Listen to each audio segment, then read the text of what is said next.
and welcome to Coffee with Jesus. I am your host, Todd. The day that this episode is first being released marks the 3-year anniversary of the Coffee with Jesus podcast. It also marks the start of our 4th season.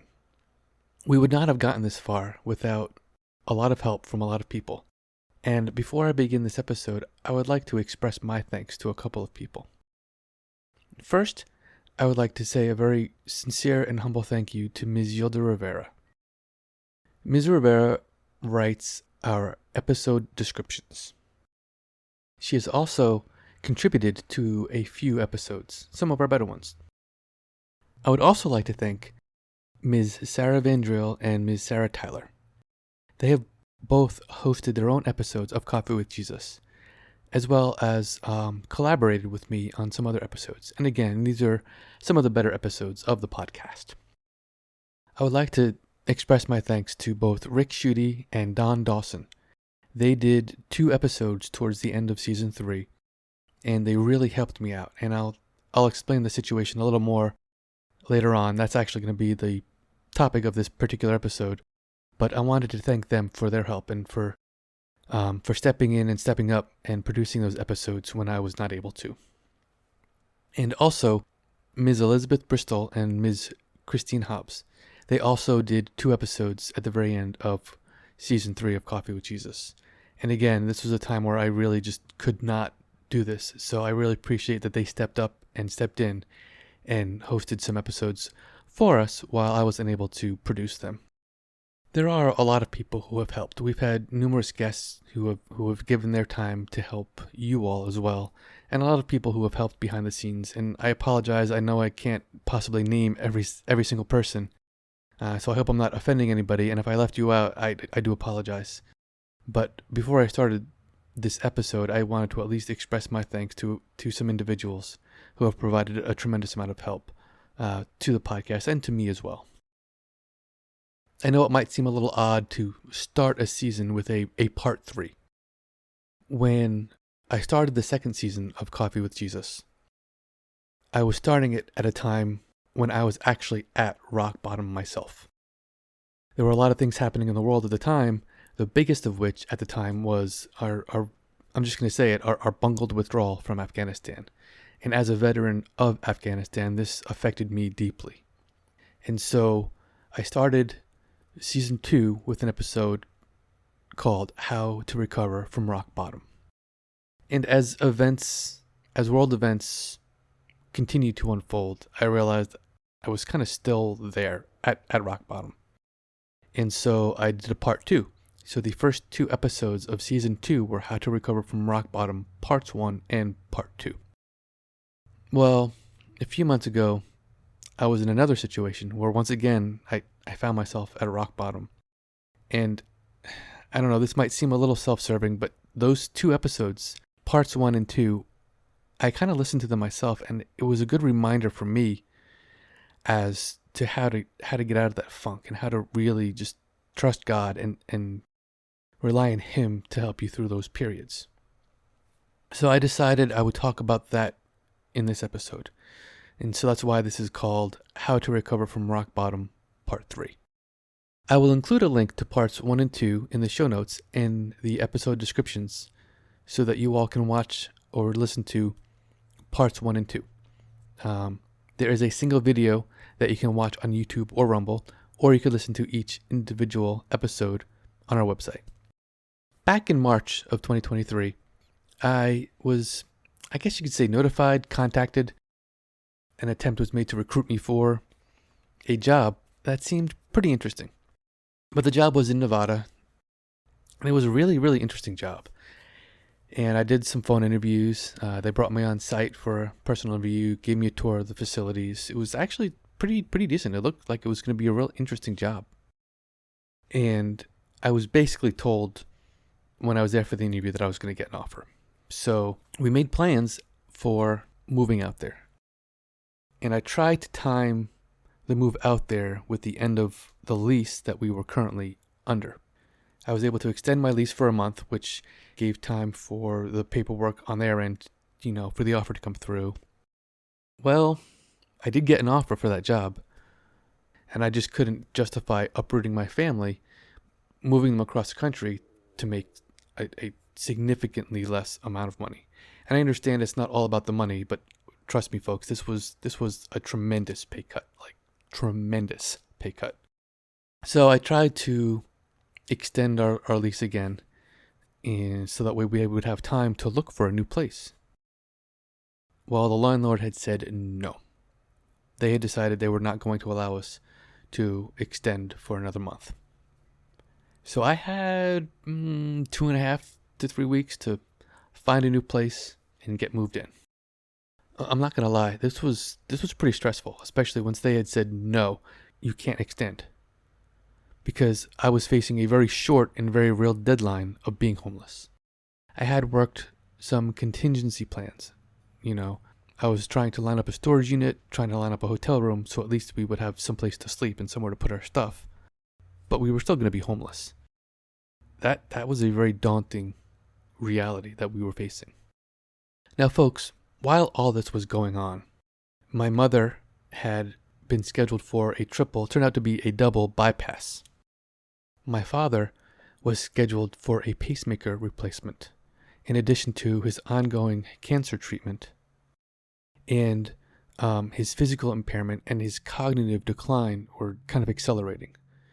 In fact, I got a text from my brother one day that said, yeah, we're starting to make final arrangements for Dad. As of the recording of this episode, my father is still alive, but I gotta be honest, folks, his condition is not good. So in addition to rapidly facing homelessness, I was facing the loss of my father, or potential, and major surgery for my mother. Oh, and in April, I cracked a tooth. Like, I cracked it good, clear up through the gums. And when I went to the dentist to have it fixed, well, when he pulled the broken part out, the filling that was in that tooth fell out, and he saw the nerve, and he said it was necrotic. In other words, the nerve and the tooth were basically dead, which explained why I didn't feel so much pain when the tooth cracked. But he said, yeah, you're basically going to need a root canal and a crown. So my tooth was cracked in April. There was a temporary repair done in May. I had the root canal, that was a lot of fun, in June. And then I got the crown just a few weeks ago. So there was a pretty ongoing saga with my tooth, in addition to trying to find a new place to live and trying to move in, and, the stress and worry over the health of both of my parents. So as soon as we were told that we could not extend our lease, we started exploring all options. I had applied for a mortgage. We started looking for houses to rent, apartments to rent, more townhouses to rent. We were pulling all the stops. And we realized pretty quickly we didn't have time to purchase a house. Finding a place to rent was also proving difficult, unfortunately. Some rental companies just didn't get back to us. They took our application, charged us the application fee, and then ghosted us. We found one house that we thought would work out, and I filled out the application, and I never heard back from that company. We later found out that it had already been rented to somebody else. There was one apartment. It wasn't ideal, but it was in a nice area, and it would have worked for us pretty well. We went there right at the end of the day, and the lady said, great, fill out an application today. So we did. We filled it out. It was basically close of business that day, and then we filled out the application. And when they opened the next morning, they told us, oh yeah, sorry, we already rented that part out. There was a new apartment complex that was actually being built. It was mostly still under construction. They only had about 2 buildings they were actually renting out. And these people took forever to process our application. And, they were very nice and helpful, but they just took forever to process our application. In fact, I got a phone call from her after I'd already signed the lease of the place that we're currently living in. And we did this for about a week and a half. And I remember this part very clearly because we had about a week left in our current place, a week before we were going to be homeless, and nothing was lined up. It really came to a head. There was one place we looked at. We're like, okay, you know what? This is a quiet area. This will work great for us. This is kind of ideal. I filled out the application, and I got an email from the rental management company saying, bring us first month rent and this deposit check, and then we'll send you a lease, which didn't make sense to me because normally you bring those things to the lease. That you don't make those payments and then get a lease. So that confused me a little bit, and I tried to get out there that day. This was a Monday afternoon, and I got there literally just as they were closing. So I didn't get to talk to anybody that day. But Tuesday morning, I said, okay, let me get out there when they open. And I left, and I was there about 10:30 in the morning. And there was nobody there but the receptionist. There was nobody I could ask questions to, nobody I could talk to about this place. So I went home feeling a little dejected. And this was the point where I was kind of at rock bottom. This was a Tuesday morning. I had 1 week until we were going to be homeless. And nothing was working out. I was doing everything I could, everything in my power to try to find a place. I even took time off of work so I could look for and move into a new place. And nothing was working. And at this point, I was sitting on the couch and I was just plumb out of ideas. I had no idea what I was going to do. I knew I had a hotel room lined up, so my family and I would at least have a place to sleep and a roof over our heads. But I didn't know how I was going to pay for a hotel for an indeterminate length of time, or, moving our stuff into storage and then out of storage again. And I sat there, and finally I just went to God and I said, God, you created the whole universe. You have the power, the authority, the ability to get us into a new place. So I'm just going to ask you, and in fact, God, at this point, I'm begging you, please, if it is your will, find us a place. Let us get moved in before we don't have our current place anymore. And folks, God heard and answered that prayer. And I'm just going to walk you through some of the things that happened next where God was clearly involved. Within an hour, not even, I got an email from the property manager for the place I had visited that day. She apologized for not being in the office, explained that she had some, basically a family issue where she was working remote, and then described their process whereas, we drop off these checks in a drop box, and then, she'll prepare a lease for us, and then we can work on getting the keys to the place. And so I emailed her back, and I asked her, I said, is it possible to do the deposit and the first month's rent and the lease all at once? Can we just schedule an appointment where I'll show up, I'll give you the checks, we'll sign everything and do it all at once? Because I really need to move in as quickly as possible. As quickly as you can make this happen, I need to move in. She emailed me back right away, and she said, I'll be there this afternoon at 2:00. If you want to bring by the deposit and the first month's rent, I'll get a lease prepared for you right away. And she did just that. I mean, before I even left for the bank to get the cashier's checks, she had the lease to us. So we signed the lease just like that. I asked the guy at the local credit union, is there any way you could get this done soon? Because they close at 4:00. I've got to drive at least 40 minutes in order to give them these cashier's checks. So he said, well, let me see what I can do. So he was Skyping with this lady, and she said, oh yeah, I see it. I'll do an extra pull right now so that way the money will be available. And I thought, oh, thank you so much. This was like a tremendous help. And this is, I think, where God had directly intervened, because they did not have to do this. They could have just waited till the right time where they did their standard pull, and I could have just been stuck. But they went above and beyond, and they did an extra pull just for me so that the money could get into my credit union account at the local credit union so that they could issue me the cashier's checks. And they did. They issued me one check for the deposit and one check for the first month's rent. And I took those, and I might have driven a little bit faster than I should have from the credit union to the property management office. And the property manager was there. She had gone in that afternoon. And, I was able to ask her a few questions. We made sure everything was good on the lease. Everybody had signed it. She had signed it. Lease was executed. And she gave me the ability to then enter the place. So, folks, within a few hours, I went from literally being at rock bottom. God, I don't know what to do. I'm about to be homeless. I'm begging you to help me, please. To, I had a new place to live. And over the next week, we finished packing up our old place. We started moving boxes over. I was able to actually hire movers to move the furniture for us.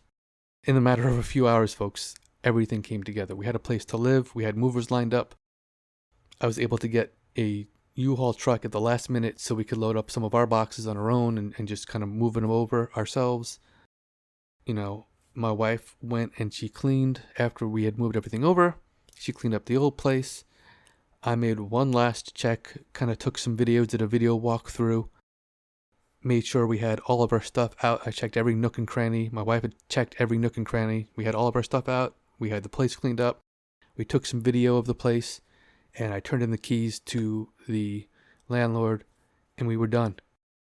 All within a week. Now, folks, for me, the months of April and May were very difficult months. I cracked my tooth, a tooth that actually turned out to be necrotic or dead.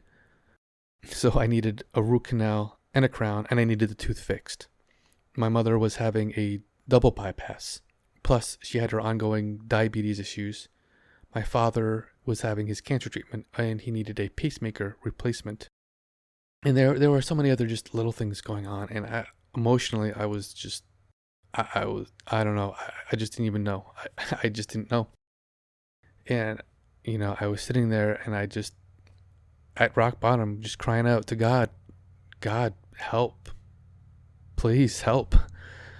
And that's the thing, folks. Our Father created the entire universe. He created the planet that we live on. He created each and every one of us. He has the power and the authority to take care of whatever we need.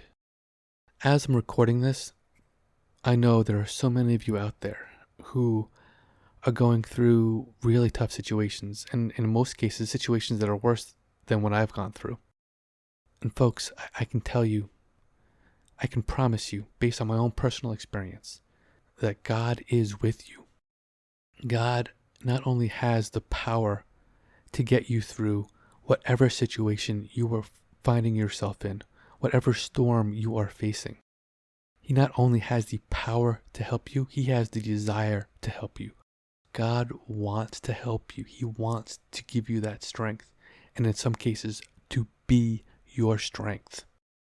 If you are dealing with a really, really rock bottom situation, I would implore you, cry out to our Father in heaven. Our Father will hear your prayer and answer your prayer. Folks, God will help you with whatever your situation is. All you have to do is ask him.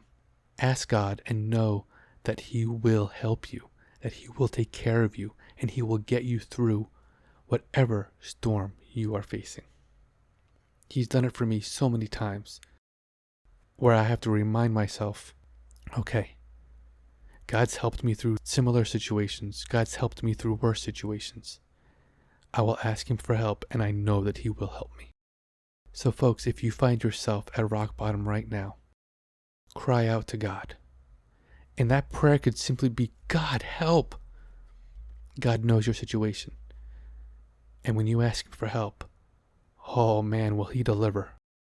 God will provide you with whatever it is that you need to make it through your situation. I know he will. I know he will do it for you because he's done it for me time and time again. And folks, if you need prayer, please reach out to us. You can send an email to us at prayer@coffeewithjesus.info. Please send us your situation. Send us your prayer requests. We will pray for you. And if you would like, we will pray with you. God answers prayer, folks. I am literally living proof that God answers prayer. So if you find yourself in a rock bottom, reach out to God. Take your problems to God, and God will help you. God will provide you with whatever you need. And if you would like prayer, reach out to us. prayer@coffeewithjesus.info. We will pray for you, or even with you if you would like. Ladies and gentlemen, it is our pleasure to speak with you, to speak to you through this medium.